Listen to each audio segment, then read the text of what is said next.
From Hollywood to your hood, public breakdowns are everywhere. But what if we turn gossip into growth? On Allegedly, we react to the wildest viral stories, celebs spiraling, influencers breaking down, and infamous moments you can't unsee.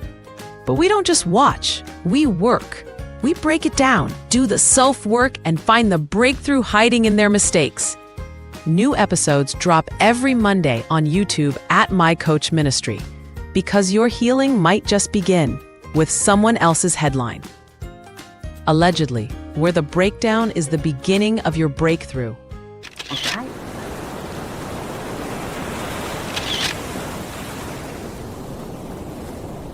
Okay, thank you so much for staying with us. It's now time for Allegedly.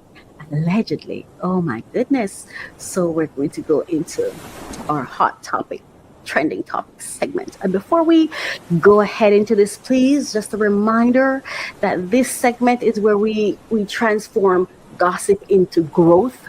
This is where we delve into other people's stories with respect and with thought and consideration and positivity. And we do not criticize. At least that's not what we're aiming to do. And we do not disempower. We do not marginalize, and we do not ostracize. We empower.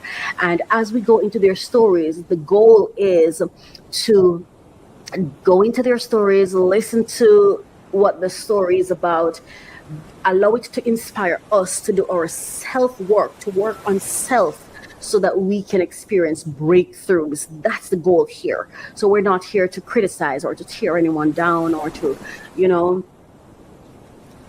call them monsters and think. That's not what we're here for. All right. So thank you for staying with me and coming along with me. And we're now going to go into, but before, let me just read the copyright disclaimer under Section 107 of the Copyright Act 1976.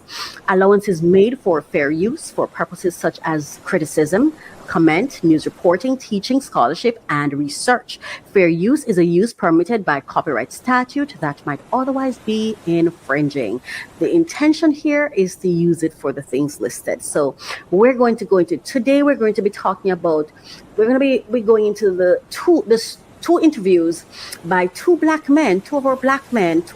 popular black men, Kirk Franklin and Quentin Latham, who goes by the name Funky Dineva. And I hope, Funky Dineva, that I pronounced your name properly. And if I did not, please forgive me.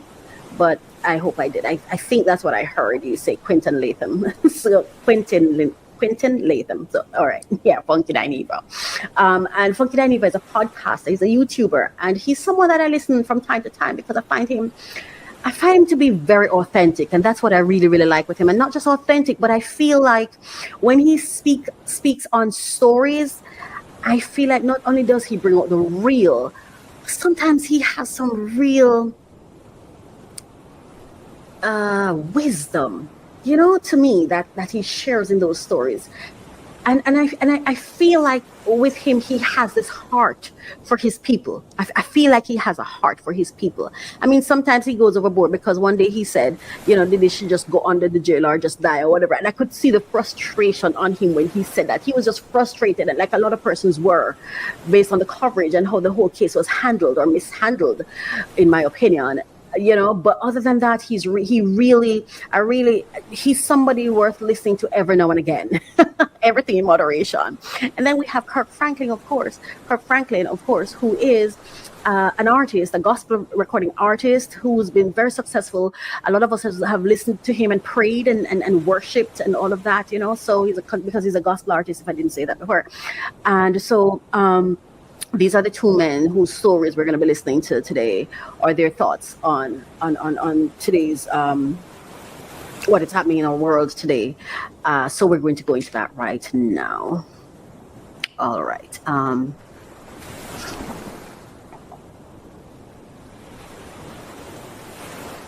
So the first clip that we're going to be listening to is with Kirk Franklin.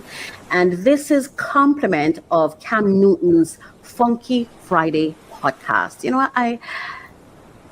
I like Cam Newton, Cam Newton, I mean, I don't know that you'd ever hear this, but when I squint and I look at you, I feel proud. Nobody's perfect, and I don't know your family life, but when I'm watching, to be honest with you, I am not necessarily a fan of your your dress code sometimes, and I don't know why. I just feel like I don't need to see a man's legs and stuff like that. I don't know why. I just feel like a man showing off his legs, and the way you sit sometimes, I feel like, but you seem to be a very stand-up guy. I can't even not say that. I'm listening to you going through these interviews, even the ones that you've chosen, the people you choose to interview. I'm very moved by your K. Michelle interview. I'm very moved by it, and the way you just humbly sat there and let her speak. Thank you for that. Thank you for that. And no, yeah, so I was just, yeah.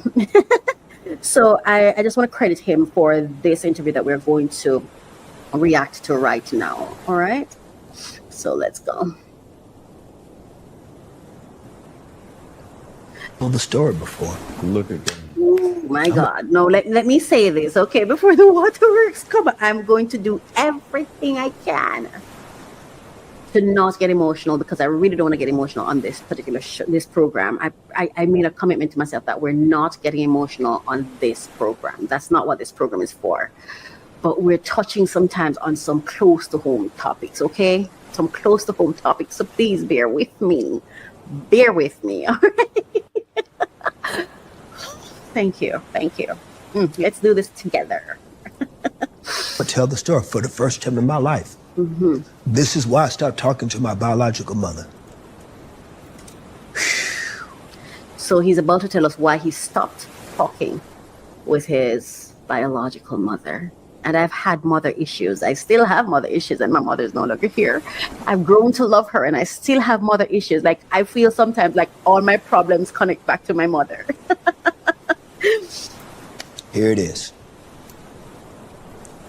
32 years old, my sister gets out of prison, and I'm the only one trying to help her.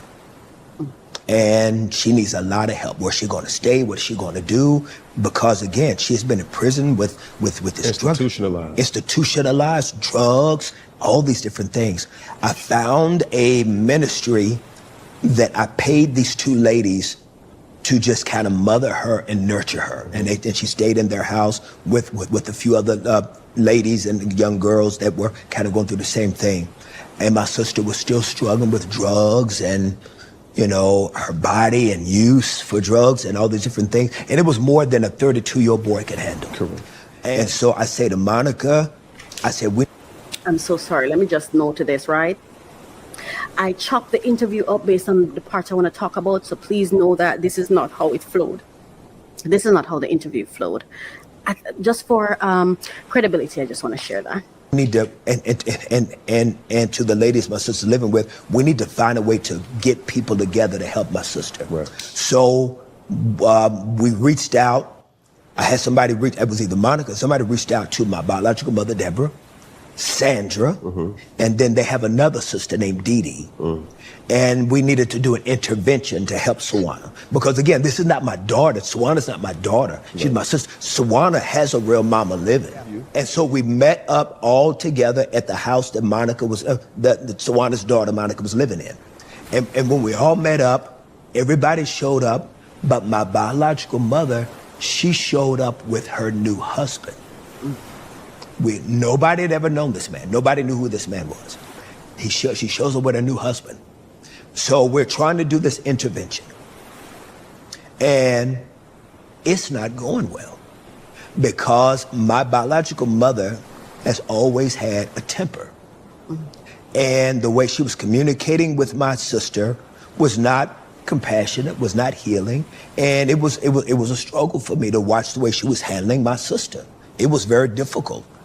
But I could see she was trying. I just, it was like, I remember as a child, the times that I would be around my biological mother, she was a firecracker.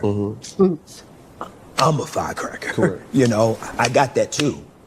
And so the way that it was going okay. It wasn't going the way, that I pictured in my mind, like the Hallmark card. You know what I mean? You know what I'm saying? I had in my mind the kumbaya. You're Kirk Franklin.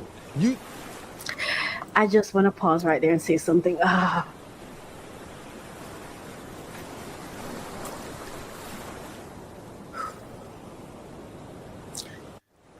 God bless all of you with mother issues. It's not an easy thing.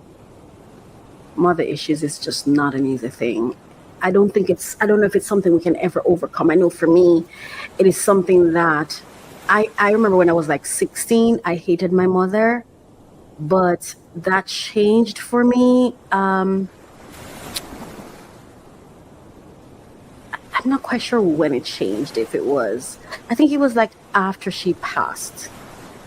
I started being intentional about, okay, I have to find a way to reconcile the emptiness that I felt. When my mother passed, I felt nothing.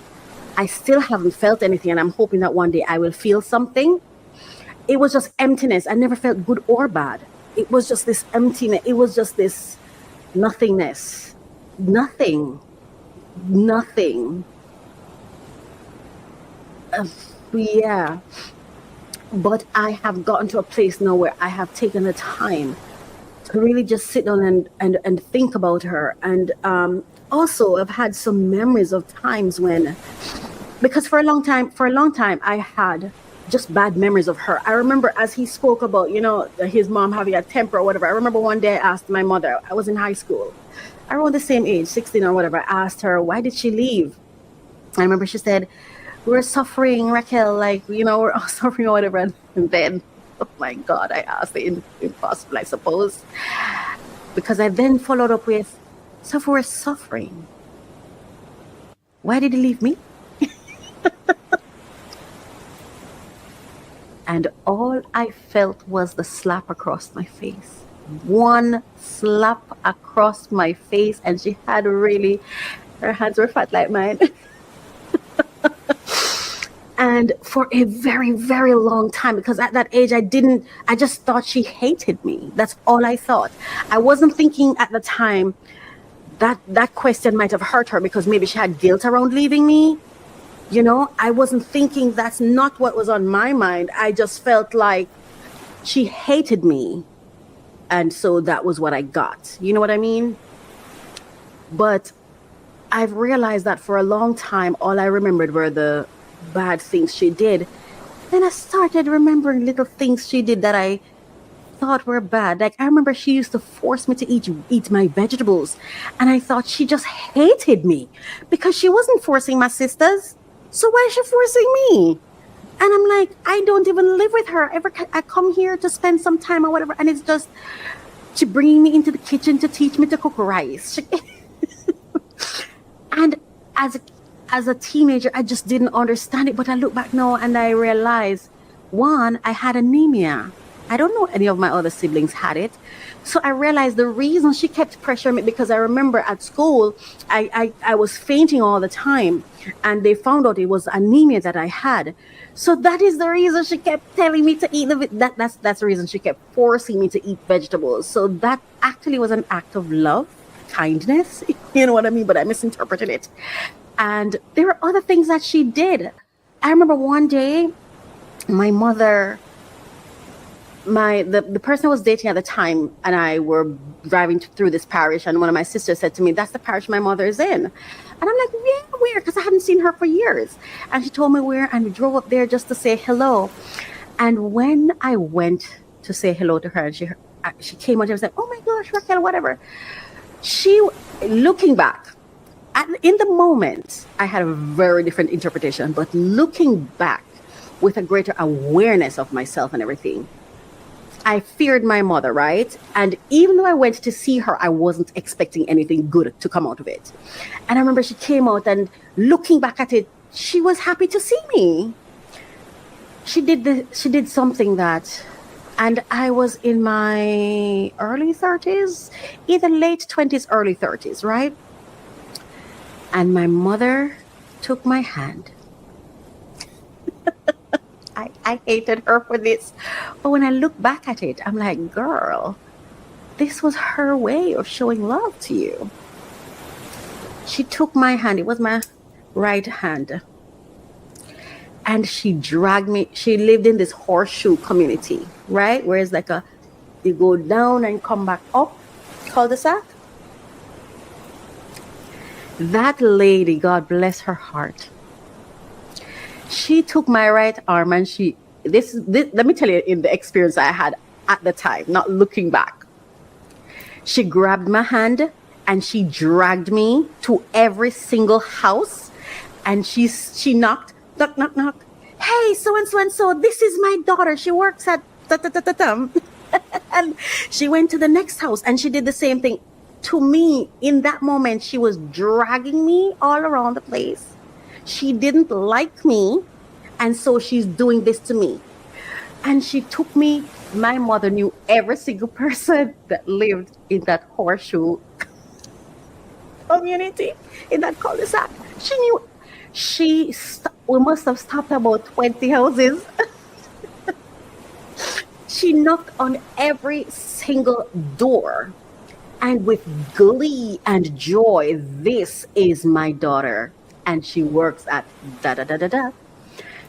But for me, I was so hurt. And I don't know if you'll understand, but I was so hurt because this was my thought. She doesn't even know me, but this is what she wants. So she's telling them she has a daughter that works so and so and so. This is all about her and her taking credit for herself, and it had nothing to do with me, because if she knew me, she would know that this is the last thing that I would want. I came to see her, and I am an introvert. I don't like to meet new people. So in my little mind, already having my baggage, I thought this was an act of hate. I thought this was one of the most selfish acts she could ever do. That was my thought back then. As I look back, I'm like, girl, she was proud to have you as a daughter. That's not what I was thinking, though. It's the more healing that I've gone through that I'm able to now flip how I see it, because she wasn't trying to hurt me. But for me, knowing me, when someone invests time in knowing who I am, that to me is love. And I feel like when someone performs and it shows me they don't know me, what I like and what would upset me or what would hurt me, I feel like, that's not real love. You're just doing this for you because I'm not having any fun here. And it is my hope. I know hope that, I know I have this automatic smile, so I know that, and I'm respectful. And I've always been disciplined, so I know that I was pleasant when they came to the door. But inside of me, I remember when I got back to the car with him waiting for me, I was like, it was so disappointing. You know what she did? She took me around the entire community and tell them I work at da-da-da-da-da. And I'm like, and I don't even work there anymore. But I worked there. At least she knew that, God bless her, because until you go through the healing process, sometimes you can't even see the good sometimes that the person who you feel that hurt you the most. So for me, I feel like my mother is the one that was the most abusive to me. However, and that's just what my feeling has been growing up. But I have grown to realize that nobody has really been abusing me. Everyone was just doing their best. Everyone was just doing their best because our parents, they didn't get to come here, leave, and come back. They're doing this run for the first time, just like I am. You know what I mean? So anyway, I just wanted to share that with you as he, was talking about his mother. Well, my sister and myself, as it ended before we're about to leave, we all... Sorry, I want to say one more thing. Oh my God, there's so many experiences that now I value so much, and it has nothing to do with death. It was because I got to a place of healing, and I could then look at it in a different way. I remember once I was sick. I was living in a different parish, and my sisters, they came and they got me, and they took me to the hospital, and then I was staying at my sister's home, and I was like blacked out. I was like sleeping on the sofa, whatever. And when I woke up, like my mother was there. and she said something, and this is my memory. I'm not remembering I don't have the same memory as my sisters do. I don't know if this is what they recall, but this is what I recalled waking up. It's like she said something to the effect of, you know how long I was waiting for this? I wanted this to happen. And I got up and I got dressed and I left. I didn't hear the ending of what she was saying fully. But looking back, when I look back now with more compassion in my heart for her, I get what she was saying, you know. She was saying, I was waiting for this opportunity. And I was told that she was with me in the hospital the whole time. As I look back, what she was trying to say was, I was just waiting for something like this to happen, for us to come together. She wanted that opportunity. But for me, when I looked into my mother's face, all I saw was anger. It's not necessarily that anger was there. It's what I saw. It's just what I saw. Anyway, when I look back, there are so many instances when that woman tried to show me that even though she couldn't love me the way I wanted her to love me, that there was love in her heart for me. There's so many ways when I look at it now. And this is, again, please, has nothing to do with death, nothing at all. Because as I say about the death thing, I have no feeling. If she was here and alive right now, I don't think my response would have been any different, because I was in fear of her. So I still wouldn't even have gone back with this, because, yeah. So I'm just saying, though, I've gotten to appreciate and to at least balance things out. You know what I mean? Anyway, let's continue. All three hugged. We all three hugged, because mind you, we hadn't been around each other in years. When we started hugging, it was either Sandra or Dee Dee. I think it was Sandra. One of them said, oh, this is, well, I could hear one of them say, this is so beautiful. This is the way family should be. This is the way y'all need to be doing. Y'all need to be, and then I said, hey guys, this is not about us. This is about Sawana. Mm-hmm. This moment is about Sawana. We need to focus on Sawana. Yeah. After I said that, Deborah's new husband in the corner, he yells, what you need to do is call your mama sometime. I said, sir, I don't know who you are, but she's the mother, I'm the child. He says, yeah, but you call yourself a Christian. I retched up and made my way over. I was giving go, and it turned into a whole mess. And my mother did something that crushed my heart. She grabbed his hand and said, come on, baby, let's go. Wow. You know, some of you may have listened to me, what I said earlier, and be thinking, how could she not have seen that? How could she not know it was because she was proud of her when she was walking around? You see, he talked about the fantasy, right? What I was hoping for from my mother was the grandest hug. This huge hug. I love you so much. I'm sorry for everything. I just adore you, and I'm so happy to see you. That's what I was hoping for. That's what I wanted. So imagine me wanting her extra time. I wanted when she see me, that she sees nothing and no one else. And I got the opposite. She showed me off to everyone else. So looking back, it may look as if, how come she didn't get it? I'm the child and she's the mother. I'm also doing this lap for the first time. This life is my life experiences. This is the first time for me too, just as it is for her. So it really is in having gone through some degree of healing that I look back and I'm like, let me see from her, try to see from her perspective, because it's a lot of fog to look through. There was a lot of abuse that as a child I interpreted. or perceived coming my way, even if it was not intentional. It felt abusive, it felt unkind. I was dead scared of my mother, and when my mother was around, I just wanted to use the toilet. My stomach was turning. I used to be like, sit up, you're strong, you're gonna do, like, I just felt like I'm gonna die. Whenever my mother came around, I felt like I'm about to die. But she was experiencing something different too. And for me, I felt like the one thing I wanted from my mother was public. I wanted her to take my hand. and I think that's probably what she did. I wanted her to take my hand, go out in the world and say, this is my daughter. Because I felt like she disowned me. But I don't feel like she did. You know, she used to tell us to go to the back. Don't stay at the front. She didn't want it. To me, it seemed as if she didn't want people to know how many kids she had. But isn't that what she kind of did when she took me around the entire community to say, this is my daughter? You know, like, this is my daughter, Racquel. But for me, it was just, she was just wanting to tell him that she had a daughter that worked someplace. That's not what she was seeking to do. I know that now. What Kirk Franklin is talking about, and if you listen closely to his voice, you know this is not an easy process for him. And he said this is the first time he has ever talked about this story. There's so many stories that, and I even have fear sometimes of talking about my stories from my perspective, because I have siblings and I don't want to hurt them.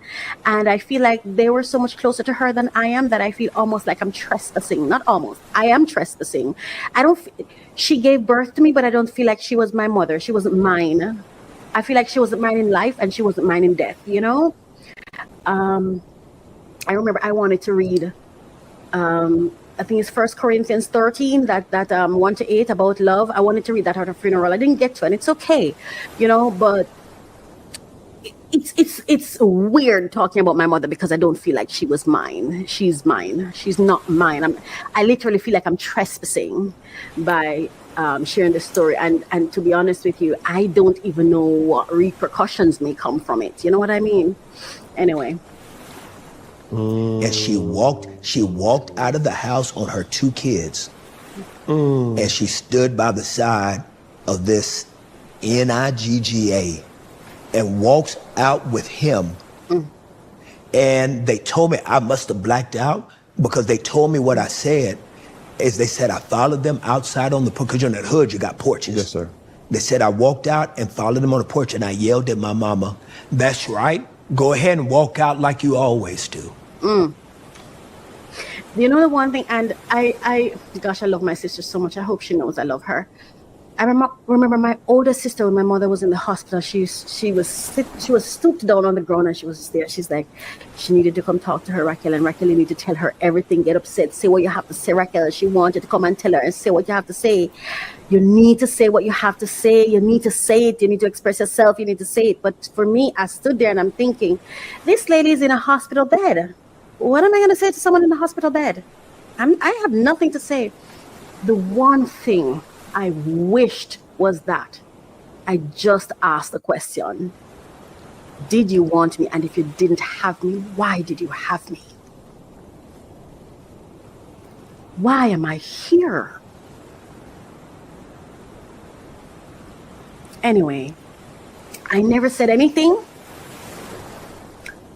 but I wrote a letter on my own. It's not the same. You know, you write the letter to go through the healing process. I talk to myself to go through it, but it's not the same. It's not the same. But yeah. Yeah. And the fact that she took that man's hand and she did not say to him, "Baby, you stay over there. I've had this those is between moments. me and my kids." It's funny because Kids that I know I even for me, oh God, what he's about to say here is so powerful. And when he said this was the same way I felt. So everything she did, I didn't feel she did them for me. I felt she did it for herself. It had nothing to do with me, because I never felt like my opinion, my thoughts, any of those things mattered. So even bringing me around this community, I don't know these people, and I was never asked if it was okay for her to do it.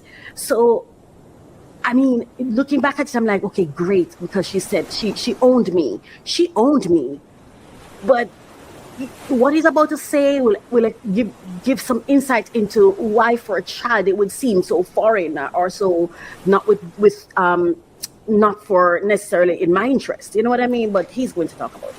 Did not raise. Kids that I know I did not nurture. Say to him, baby, you stay over there. This is between me and my kids. That's what he was hoping for her to say. Kids that I know I did not raise. Kids that I know I did not nurture. Kids that I know I did not protect. Kids that I know that I did not provide for. Kids that I know that I did not defend. Kids that I did not love. Kids that did not have their mama. You stand over there and let me deal with my kids. See, that's what I'm talking about. So to take me and show me off, for me, I was a kid of all those things. I wasn't loved and nurtured, so why would I ever think this was about me? So she did not deal with her kids. She took that nigga man's side. That's what the kid and sees. Walked out with him. That's what the kid sees. I promised myself. Now, see, I couldn't protect myself as a little boy, but as a grown man, I will never be put in a position where you will ever be able to do me like that again. Boom. And let me tell you something. I'm at that place in my life now with almost everybody. I'm literally at that place where it's like, I'm like, girl, I'm fighting for you now. I am fighting for you. I stand as a soldier and I'm fighting for you, and no one will put you in positions you don't want to be anymore. And no one is going to put hands on you anymore when you didn't do them anything and you didn't fight back anymore. Because you see, I was the kid you abused and I did not fight back. You beat me and you put hands on me, you put things on me, and I never would lift my hands to fight back because I don't like fighting. I just don't think people should be putting hands on anybody. I always have this fear that if I hit someone, I might kill them or I might cut them, and I don't like to see flesh cut. I don't even like to cut meat. So and I tell myself, even with my family, I don't go. I made a decision not to go around them again because it gets too abusive. It gets too abusive, and I just think, I don't know why it happened. I don't know why. I don't know what I've done. I don't know what it is, because I don't know that I was around enough to do anything.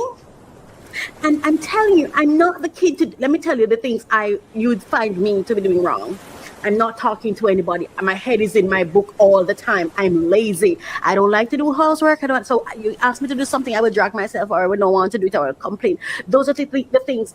I do not recall myself as being anybody who was putting hands on people, abusing persons. And I felt like every time I would visit my mother's house, it's like I was this little maid.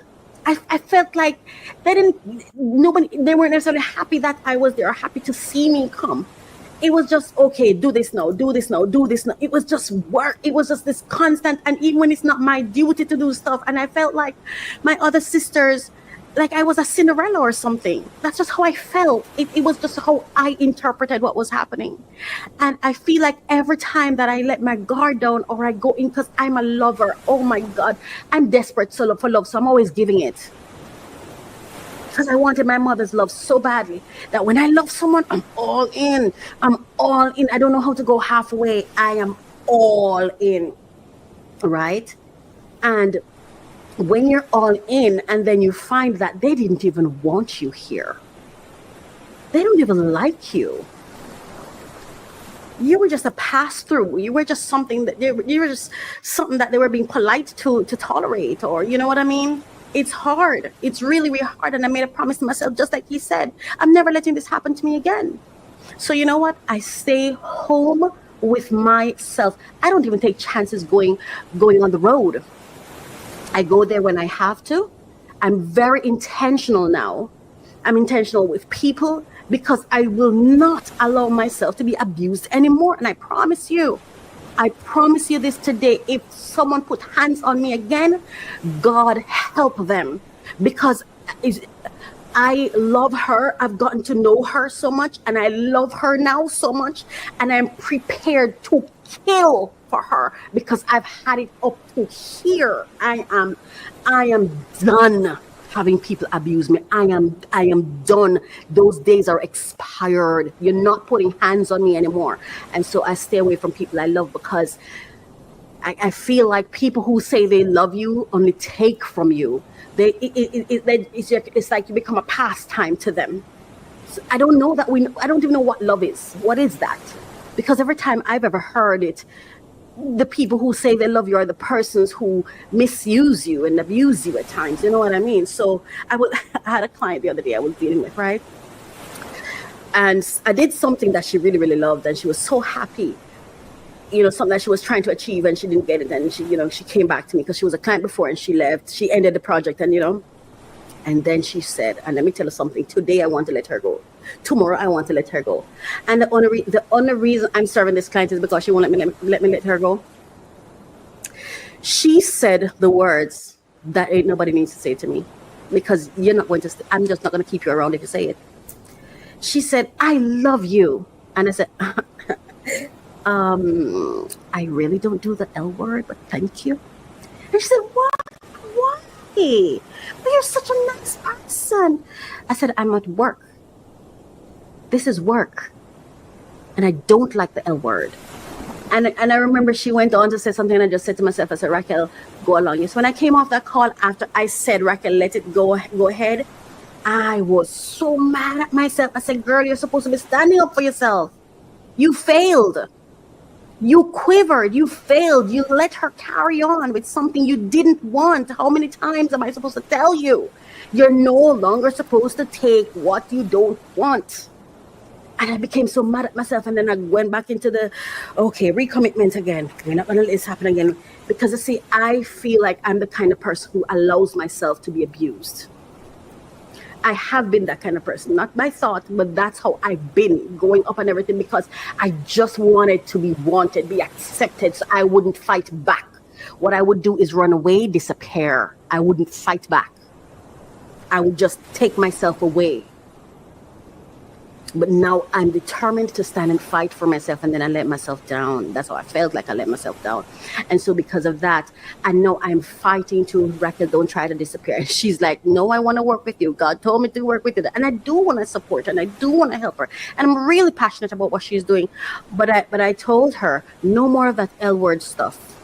This is business, because I feel sometimes too that people put those emotional things in there to blind you so they can get what they want out of you, because now you're thrown off. No, this is business. Let's keep it business. Let us both be in full awareness so that we can both advocate for ourselves. How about that? That's the best gift you can give me. The best gift you can give me is clarity, respect, and fairness. That's the best gift you can give me. I don't want love. Give me respect, give me clarity, give me fairness. Yes? Anyway, yeah. And so for 23 years, I did not see or speak to my biological mother. So when this happened last year, and after all that I've gone through, and to still get these denials, I'm not good, but I'm good. That's exactly You where can't I'm at. give them everything to break. Ooh. You bruised, but you ain't broke. Yes, sir. But you will be if you give them everything to break. Hallelujah. This is why I now say, if I love you, I leave you alone. I haven't seen my siblings in a long time, and I'm not looking. One day I posted on Facebook when I faced it. I posted and I said, I'm staring down the barrel of regret, but it's gonna have to be, because I can't change it. I know I will live with the regret of not having done well enough to be able to be in the space of my siblings, and I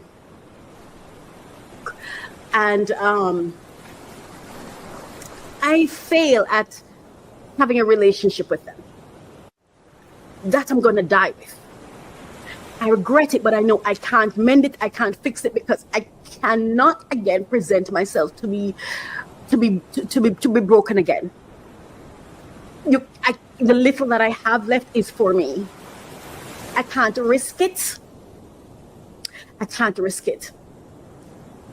And it's not because they're bad people. Let me be very clear.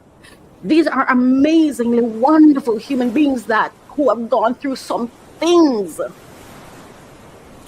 But I feel like our parents, why do I keep saying feeling? It's not a feeling. The facts are our parents did not do the kind of job that would have cultivated love for each other within us, or for us to have good relationships. I really don't know why is it, because I don't see it happening to anybody else, but I feel like whenever I'm around, people are putting hands on me. I just don't understand it. Somebody's always mad at me.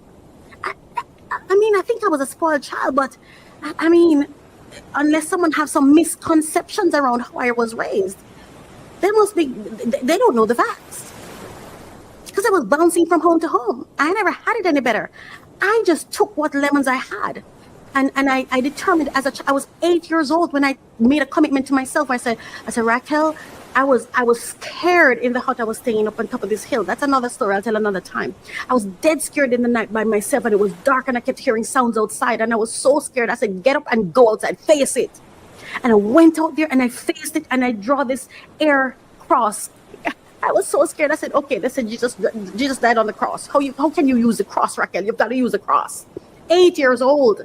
And I remember I said, okay, you have to use the cross. It's only the cross can help you right now. And I thought, okay, then draw the cross, and then on one side put what do you have, and on the other side what don't you have. And I remember saying darkness, birds, and I remember I said the birds was entertainment. I don't remember the rest of the things that I did. And I made a promise to myself, oh, they're standing in the dark by myself late in the night. And I said, you have to take care of you. You have to take care of you. And I made a commitment to go to school, pass my exam, get a job, and rent a 1-bedroom, get a dresser and a what was it? A dresser and a chest of drawer and a bed. That was the dream. And I was going to work the BBC to be able to do that. That was it. I was bound it was just, I grew up in an informal foster care system. Or as an informal foster care child, living here, there, and everywhere, and just not feeling wanted, valued, seen, accepted. Nobody wanted to know me. I was just this kid that they felt like she was always so dirty. I was just somebody who everybody thought, nobody asked me anything. I loved being with my dad. I did. As scared as it was, as absent as he was. I think he stayed absent to protect me from himself. Again, another story. But I've come to this resolve. And so for anyone who has to interact with me, especially in an intimate way, that's where I'm at. And for me to accept anybody love me, they have to prove it. It's not words, it's pure actions. What interest do you take in me? Because I think a lot of times when people say they love you, it's the idea of you and the benefits of you and what they experience with you. Because half the time they don't know anything about you. They're not invested in what you do. They don't take time to learn. If you love me, you should know every single topic for every single podcast. You're supposed to listen to every podcast. You're supposed to like, share, comment. You're supposed to pour into me. You're supposed to know my comments. You should know what spaces I'm in, what I'm feeling, what I'm posting, what I'm sharing. You should take interest in learning what's going on with me without me having to tell it. And the same is required of me, which is why for me, I am taking my time, because I know that I have to invest in whoever it is I take in. You know what I mean? But listen, I'm in soldier mode for this girl. I'm her security guard right now. Yes. Mm-hmm. You got to be very careful how you careful. treat people, because people still matter. Ooh. So let's still acknowledge the Black Queen and her ability to create life on this planet. Wow. And I want to say this about my mother too. From the memories that I have, I was the heaviest child. And I was told I was weighed 8.5 pounds, and it was the heaviest, and I give her credit for that. I thank her for that, even though I would have preferred if she had aborted me. I would have been okay with that. As a matter of fact, I wish that's what had happened, but I want to say thank you to her too. And I like that he said that, because no matter how I feel, it's how I feel. It is my perspective. I don't speak for my siblings, and I don't speak for my parents. like I said, this is just how I was perceiving things. I'm sure they have a different perception of things. They have their own experiences. You know what I mean? So thank you. She did not have to have me. Even though I overheard This her when I was part. 13 tell Gertrude, I didn't want to have him. I wanted an abortion, but you wouldn't let me. Boom. Right there. He feels differently about it, but this is how I feel. Stop forcing people to do things they don't want to do. Stop forcing people to do things they don't want to do. I know that people say life is beautiful and wonderful, and God knows I have. When I tell you, I've been so blessed. In my worst moments, God was always with me. Sorry, God was always with me. There are so many angels that I've been blessed with, people who took me into their homes. I haven't even been able to thank everybody. I would like to, but I haven't been able to. And I've been blessed. God has been there for me, but I promise you, and God, this is no disrespect to you, but I would have given anything, I would give anything not to have been born in this way. So my life is God's, it's not mine, because I didn't choose it. And it is my hope that it's fulfilling whatever his desires were and that he gets something out of it, because this is not how I would have wanted my life to go if I were to choose. I would want to have a family. I would want to have love in my life. And I just don't know how. And I want love, but I'm so scared of it that I don't know if I really, really want it. I want relationships, but I don't know if I really, really want it. Because I'm tired. I'm tired of giving everything I've got, only to find out that I gave pearls to swine. I'm tired. I am tired of trying. I'm tired of loving. I'm tired of desiring. I'm tired. So now I just honor her. Yeah, but I think if someone wants to have abortion, please let them, or take the child. Even if it's not abortion, maybe adoption or something. I don't think people should be forced. Because we don't know her story. We don't know what she went through and why she felt that way. We don't know how the child came about. When I was 13. Thank you, Gertrude, for encouraging Deborah to have a baby. I don't know, right here, to me, I feel like, yeah, maybe you're thanking the wrong person. Maybe the reason you're in pain and you had all this trauma was because of that person that you're now thanking. The person who you think was oh, great, thank you for doing this. But maybe to your mother, that was her trauma, the force to keep it. You know what I mean? And I think we've been forced to believe that life was good. You have life, you should be grateful. I don't know what's on the other side. Why should I be grateful? I mean, I'm not saying I have ingratitude. I've had some experiences that were lovely, but why? Says who? I don't know that I should be grateful for this. I don't know that I wasn't born as a punishment. I don't know that I wasn't one of the angels God kicked out because for whatever reason, who I was up there was unruly. I don't know if I'm on punishment. This sure does feel like it a lot of times. So I just feel that, but you know, it's his story and this is how he's interpreting it. But as I listen to him, I feel for his mother. And I don't know if Gertrude was such an angel as he may think, because Gertrude is his grandmother. Clearly, it sounds as though it was his mother's mother, you know. But if that lady did not want to have the child, how do we know what was the process of conception or why she didn't want to? And then the choice was taken from her, and see how it resulted? Story, interestingly, Cam, when the documentary came out, it is amazing how so many people of color in this country have the same story. Mm-hmm. We have really been a displaced race of people. Mighty God. Folk not knowing who their mom and daddy is real time, finding out years later that who they thought was this and not that. It is more common in our experiences as people of color in this Western world we live in than you could ever imagine. And that's heartbreaking. And I just want to say this. I'm not trying to be ungrateful. God knows that's what I'm trying to do. I am grateful. I'm humbled and I'm grateful. This is just not how, if I wanted to create people, I would want to do it. And I'm not saying God is wrong or anything. I'm saying I don't understand it. And I'm grateful for all the blessings I've had, because I can just imagine it could be worse. There are people who are having it worse. And I've had it worse too. I've had some terrible, terrible, terrible times as a kid. Terrible times to the point now where I'm terrified. I love the outdoors. I love to go out. I love to love people. I'm someone who loves to love. I love to love. And I'm terrified of love. Terrified. Terrified. You know, I've been alone most of my life.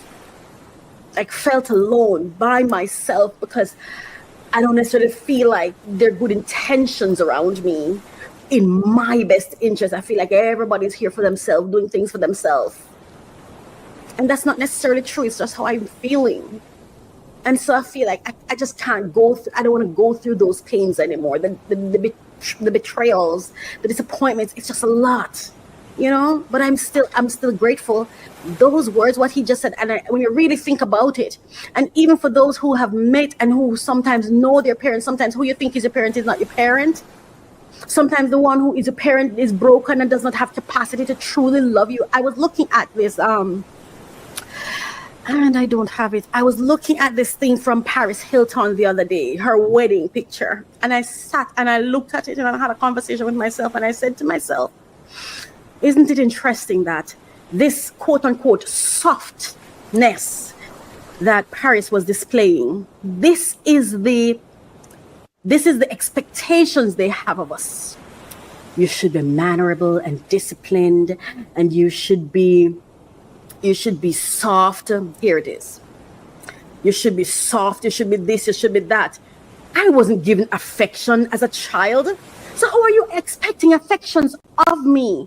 You're expecting me to show up and I love God and I should not shout, I should not yell, I shouldn't be a whore, I shouldn't be all these things, when what were the examples?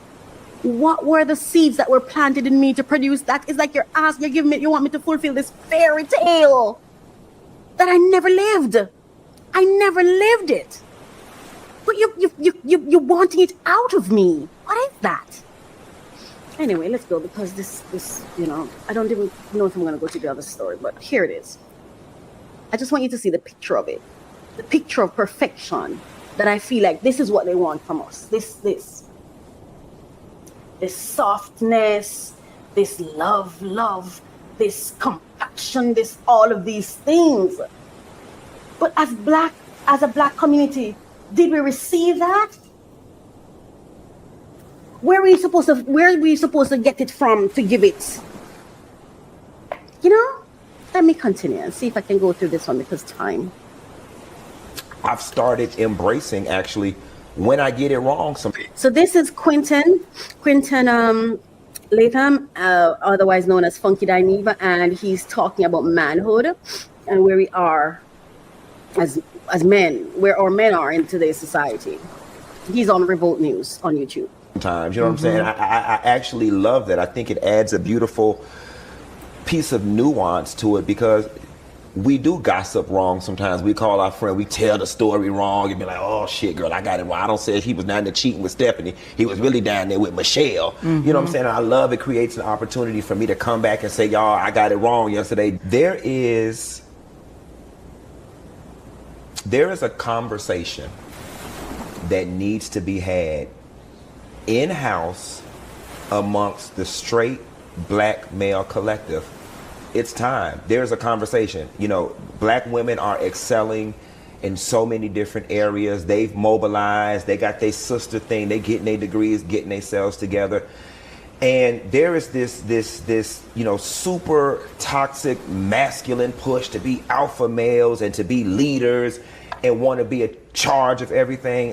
And I say this with my whole chest. Want to be in charge of so much shit and want to be the head of the household and want you to respect them. And Not all brothers, but many, the only thing they got on their damn resume is audacity. Ooh. That's it. Ain't got shit else to offer the world but and audacity. Ooh. Dick and audacity. And I'm going to stop it here for this week. But next week we're going to continue this clip, and I'm going to go into it a bit more. Listen, I love my fellow black men, but he's onto something really, because to be honest with you, what else are men offering us but dick and audacity?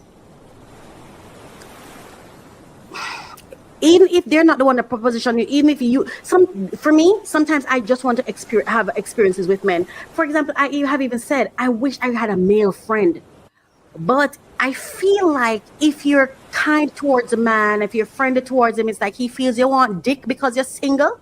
I don't know if it's because I'm big, fat, black, big back, or whatever else they want to call us. I don't even know who come up with these terms to call people. People still matter, you know. But it's like they think somehow because you're single, you want dick. I don't want your dick. I do not want your dick. God forbid a dick go inside of me. Because I've never gotten up from a dick and feel good. It has always made me feel sick. What I'd like is some friendship. I love friendship with a man to learn to understand them better so I can get a different perspective of them. But I'm going to leave this to next week. I'm not trying to talk down on men. But geez. Anyway, thank you so much for staying with us so far. This has been Allegedly. I love to open new packages. I will there will be the latest information on the top funding opportunities for entrepreneurs who are seeking funding. Come along with me. I'm Kirk Franklin, and this is a passion project for me. So I am so happy to bring this to you. Thank you so much for listening. Thank you for watching.